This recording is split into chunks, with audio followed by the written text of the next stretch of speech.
ಎಲ್ರಿಗೂ ನಮಸ್ಕಾರ. ನಾನು ವಿಷ್ಣು ಪಾಂಬೂರು. ಇಂದು ನಮ್ಮೂರ ಕಲ್ಲಿದ ಬಾಧೆಯ ಇತಿಹಾಸವನ್ನು ನಿಮಗೆ ತಿಳಿಸುತ್ತೇನೆ. ನಮಗೆ ನಮ್ಮ ಊರನ್ನು ಹೊಗಳುವುದು ಒಂಥರ ಚಂದ. ಹಾಗಂತ ಸುಖ ಸುಮ್ಮನೆ ಹೊಗಳಲ್ಲ, ಇತಿಹಾಸ ಕಾರಣವಿದ್ದು ಹೊಗಳುತ್ತೇನೆ. ಆದರೆ ಇಂದು ಹೊಗಳೋ ಬದಲು ನಮ್ಮೂರ ಕಾನನದ ಬಗ್ಗೆ ತಿಳಿಸುತ್ತೇನೆ.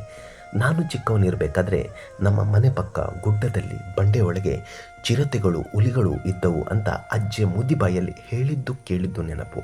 ಆದರೆ ಇಂದಿನ ವರ್ತಮಾನದಲ್ಲಿ ಮಾನವ ತನ್ನ ದುರಾಸೆಗೆ ಕಾಡನ್ನು ಮರುಭೂಮಿ ಮಾಡಿ ದೂರದ ಕಾಡಿನ ಪ್ರಾಣಿಗಳು ಮತ್ತೆ ನಾಡಿಗೆ ಬರುವಂತೆ ಮಾಡಿದ್ದಾನೆ. ಇಂದು ನಮ್ಮ ಊರು ಮಾತ್ರವಲ್ಲದೆ ಸುತ್ತಮುತ್ತಲ ಊರಿನಲ್ಲೂ ಮನೆಗೊಂದು ಮಗು ಊರಿಗೊಂದು ವನವೆಂಬಂತೆ ಇಂದು ಪ್ರತಿ ಊರಿಗೆ 3-4 ಚಿರತೆಗಳಿವೆ. ಇನ್ನು ನೀವೇನು ಈ ಗುಹೆ ನೋಡ್ತಾ ಇದ್ದೀರಾ? ಇದು ಈಗ ತೆರೆದುಕೊಂಡಿದೆ. ಮುಂಚೆ ನಮ್ಮ ಹಿರಿಯರು ಈ ಗುಹೆಯ ಒಳಗಿರುವ ಗುಹೆಯನ್ನು ಕಲ್ಲು ಹಾಕಿ ಮುಚ್ಚಿದ್ದರು. ಯಾಕಂದರೆ ಗುಹೆ ಒಳಗೆ ಹುಲಿ ಹೋಗಿದ್ದನ್ನು ಊರ ಜನ ಕಂಡು ಎಲ್ಲ ಸೇರಿಕೊಂಡು ಈ ಗುಹೆ ಒಳಗೆ ಸಂಪೂರ್ಣ ದೊಡ್ಡ ಕಲ್ಲು ಹಾಕಿ ಮುಚ್ಚಿದ್ದರು. ತದನಂತರ ಹುಲಿಗಳ ಹಾವಳಿ ಇರಲಿಲ್ಲ.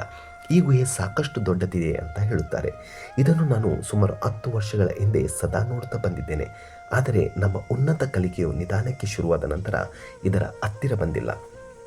ಮುಂಚೆ ಇದೇ ಗುಹೆಯಲ್ಲಿ ನನ್ನ ಸ್ನೇಹಿತರ ಜೊತೆ ಸೇರಿ ನದಿ ಮೀನು ಹಿಡಿದು ನದಿಯ ಮರುವಾಯಿ ಎಕ್ಕಿ ಇಲ್ಲಿ ಪ್ರತಿ ಭಾನುವಾರ ಪಾರ್ಟಿ ಮಾಡ್ತಾ ಇದ್ವಿ. ನಾವು ಪಾರ್ಟಿ ಮಾಡಬೇಕಾದ್ರೆ ಇಡೀ ಊರಿಗೇ ಗೊತ್ತಾಗ್ತಿತ್ತು, ಕಾರಣ ಸೌದೆ ಒಲೆ. ಆದರೆ ಇಂದು ದೂರದ ಸುಳ್ಯದಿಂದ ನನ್ನ ಸ್ನೇಹಿತ ಬಂದಿದ್ದ.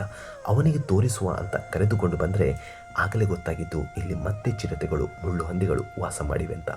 ಈಗ ಇಲ್ಲಿ ಚಿರತೆ ವಾಸ ಮಾಡಿದ ಹಸಿ ಕುರುಗಳನ್ನು ನೀವಿಲ್ಲಿ ನೋಡ್ತಾ ಇರಬಹುದು. ಗುಹೆಯ ಸಂಪೂರ್ಣ ಒಳಗೆ ಹೋಗುವ ಪ್ರಯತ್ನ ಅಂತೂ ಮಾಡಲ್ಲ. ಒಂದಂತೂ ಗೊತ್ತು, ಕಾಡು ಪ್ರಾಣಿಗಳಿಗೆ ನಾವು ತೊಂದರೆ ಕೊಡದಿದ್ದರೆ ಅವುಗಳು ನಮಗೆ ಏನೂ ಮಾಡಲ್ಲ.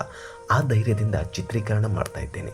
ನಾವು ಬದುಕಲ್ಲಿ ಇಟ್ಟುಕೊಂಡ ನಿರೀಕ್ಷೆಗಿಂತ ಬದುಕು ನಡೆಸೋ ಪರೀಕ್ಷೆಗಳೇ ಹೆಚ್ಚಾಗಿದೆ.